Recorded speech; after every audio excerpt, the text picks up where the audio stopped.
cafe chain Costa Coffee is facing calls for it to be boycotted after their use of a trans mural on a company van.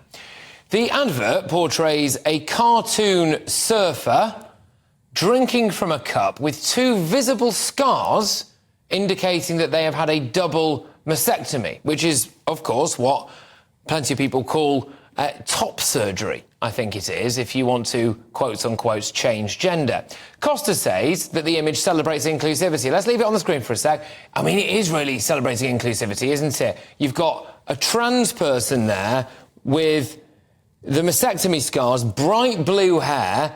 Dare I suggest that perhaps that person is not white as well, so an ethnic minority.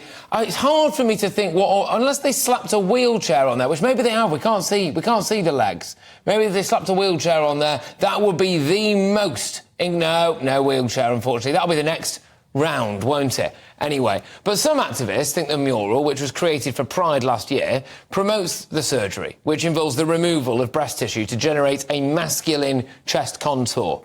Look, I'm joined now by the wonderful Kellie-Jay Keen, who is the founder of Standing for Women.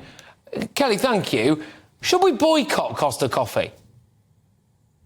Yeah, absolutely. Let's make it the Costa's Bud Light moment, so that everybody associates Costa now with the mutilation of usually young women by these double mastectomies or, breast amputation. Let's stop using euphemisms like top surgery. There's surgeons on TikTok that call it yeet the teat. There's all this euphemistic, but it's really serious surgery that carries often quite a lot of complications, including necrosis, and all things that I won't talk about at this time of day, but really, really quite horrific.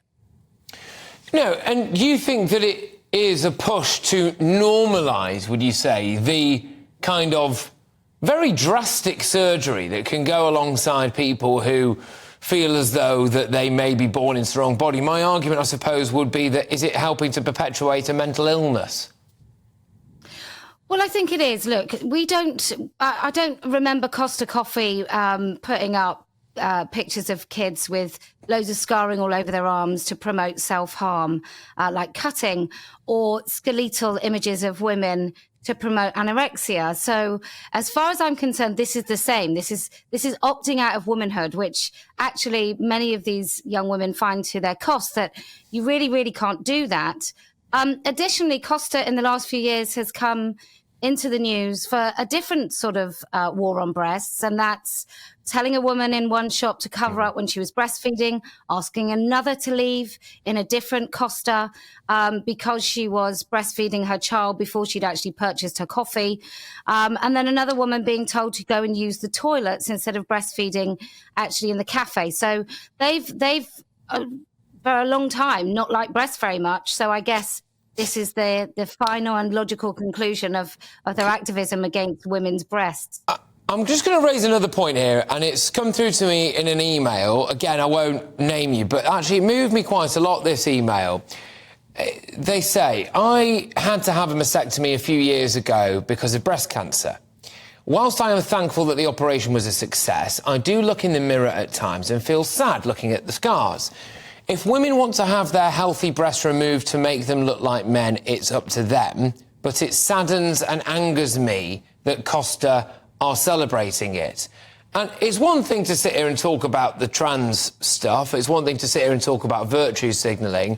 But actually, it is very offensive to a lot of women who've had breast cancer, I think, isn't it? Absolutely. I have a very dear friend of mine who's going through it right now. And it's... for those women, it's extraordinarily painful. They do feel like they've having to give up a little bit of their womanhood, and they have to come to terms with sort of grieving their bodies because they become unrecognizable.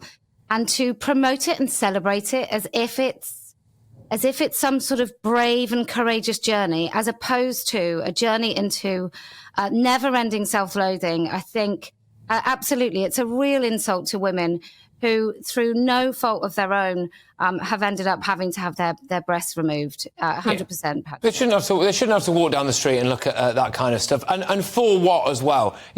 Why do companies feel the need to go to these to prove that we are, look at us, we care about everybody. We are so okay with the Pride movement that we will put a double mastectomy on the side of one of our vans. For what gain? It is just bonkers that they will go about doing something like that. And boycott Costa is trending. It's been trending for a day and a bit now, and I think long may it last, because I find that absolutely disgraceful on multiple different fronts. Well, look, Kelly, thank you very much. Always a pleasure. Great to have you on the show.